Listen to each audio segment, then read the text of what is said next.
आपने पहले ही अंदेशा जताया था, क्या कहना चाहती हैं? सर, हम यही कहना चाहते हैं कि पुलिस की वर्दी दी गई है तो उसका गलत फायदा न उठाएं।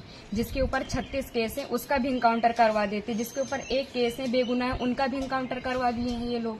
अगर इसमें 15 लोग शामिल हैं, 14 लोग शामिल हैं तो सबका इनकाउंटर होना चाहिए।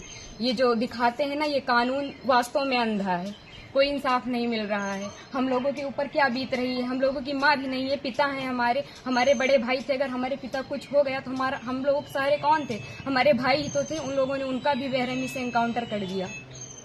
हम यही चाहते हैं कि सबका इनकाउंटर हो, इंसाफ मिले। इस सरकार में हम अभी तक तो सरकार के खिलाफ कुछ नहीं बोल रहे थे, लेकिन वास्तव में जो हो रहा है बहुत गलत हो रहा है। ये नहीं होना चाहिए, चाहे फिर इसमें विपक्षी पार्टी हो या फिर कोई भी हो, कोई भी नेता हो, जो करवा रहा है बहुत गलत करवा रहा है। हम लोगों को इंसाफ मिलना चाहिए, ऐसा नहीं होना चाहिए था। जो किए हैं बहुत गलत किए हैं। भगवान तो उनको सजा देंगे ही, लेकिन उनको भी सजा मिलनी चाहिए कानून की तरफ से। अगर कोई गुनाह करता है तो उसकी सजा कोर्ट देता है, ना कि पुलिस ऐसे इनकाउंटर कर देगा। आपके भाई का क्या स्वभाव था, किस तरह से, कैसे आप लोगों के बीच में रहते थे वो? सर, हमारे भाई का स्वभाव एकदम सरल था, पढ़ने लिखने में भी अच्छे थे। हम लोगों के साथ एकदम फ्रेंड के जैसे बिहेवियर उनका था, और गए थे तो बात भी होती थी, और हम लोगों से बहुत ज्यादा उनको लगाव स्नेह था, जैसे कि हर एक भाई बहन में होता है।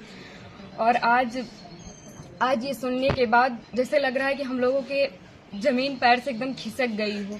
जो कानून ने किया उनको ऐसा नहीं करना चाहिए। अगर वो मिल गए थे, झूठ ही दिखा रहे हैं कि फायरिंग हुई, मुठभेड़ हुआ। अगर कोई छिप रहा है डर की कि हमारा एनकाउंटर ना हो जाए, तो ये झूठा अफवाह क्यों फैला रहे हैं कि फायरिंग हुई, मुठभेड़ हुआ? कुछ नहीं हुआ। उसमें फिर पुलिस को भी मरना चाहिए था ना, पुलिस का एनकाउंटर क्यों नहीं हुआ? आखिरी बार कब आए थे आपके भाई? आखिरी बार 3 जून को आए थे, 4 जून को उनका टिकट था, वापस चले गए थे सूरत, वहीं रहते थे। तो क्या एक साजिश तहत आपके भाई की हत्या हुई है? स्टेप ने कराया? और इसमें जो विपिन सिंह है और जो विनय शुक्ला हैं, वो हमारे घर पे आए थे, 3-4 बार आए थे, और हमारे भाई पढ़ाई करते थे। अभी तक हम ये सब बयान नहीं करना चाहते थे, लेकिन अब हम एकदम सच्चाई बता रहे हैं।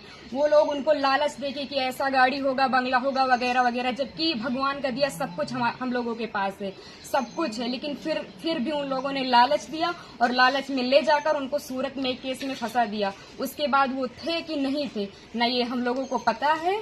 ये तो सिर्फ जिन लोगों ने करवाया उनको पता है, विपिन सिंह और विनय शुक्ला को, और या तो भगवान को पता है वो सच था कि झूठ था। अब तो इनकाउंटर कर ही दिए हैं, जीवित तो कर नहीं सकते हमारे भाई को। बस हम ये चाहते हैं कि जिन्होंने इनकाउंटर किया उनके ऊपर केस होना चाहिए, कि अगर कोई गुनाह होता है तो उसकी सजा कोर्ट देगा, ना कि STF वाले या फिर पुलिस वाले। बस हम यही चाहते हैं।